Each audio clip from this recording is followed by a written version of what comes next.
So today we will perform the experiment on the bending loss measurement. In this experiment we will use a long optical fiber cable.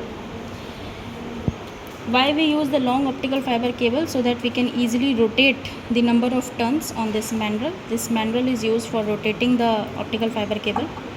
Now what we required, first of all we have to generate the signal, input signal to this function generator. So we have generated the analog signal, that is 1 kilohertz. Then we will pass it to the emitter circuit. What emitter circuit will function, it will convert the electrical signal into the optical signal through this emitter LED. Then it will pass through the optical fiber cable.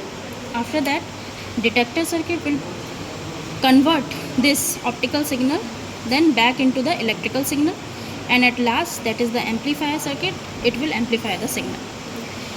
So first of all, in this experiment we are measuring the bending loss. So there is a formula we will use, that is bending loss equals to the formula, that is bending loss voltage at 0 turn minus voltage at n number of turns divided by voltage at 0 turn.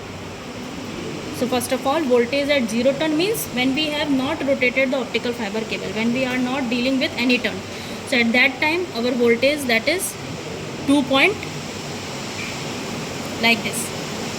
Okay, minimum voltage we have encountered at channel 1. This is channel 1, the input signal, and this is channel 2. We have connected the CRO probes to this Scientech kit. So channel 1 input voltage, this is 2.52 voltage when we are not rotating any turn. Now we will rotating this optical fiber cable on the main run, that is 2 turn. So at 2 turn we observe the channel 2 voltage, that is channel 1, that is 2.6, and channel 2, that is minimum voltage that we get it 1.7. Okay, now again we will rotate the 3 turn. So we will go to the 3 turn like this. This is what the 3 turn, and we find that the voltage at the channel 2, that will go up to 1.4, that the minimum voltage we have to write, so that is 1.46. Now again we will go to the 5 turns like this. So it will come approximately upon 1.32, and likewise we will observe for the different number of turns.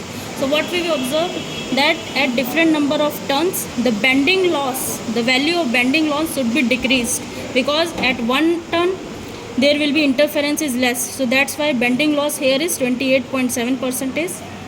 So suppose at 3 turn the bending loss should be less than the bending loss should be greater than the 28.7, and at 5 voltage at 5 turn the bending loss should be more. So with increase in the number of turns, bending loss value will also be increased.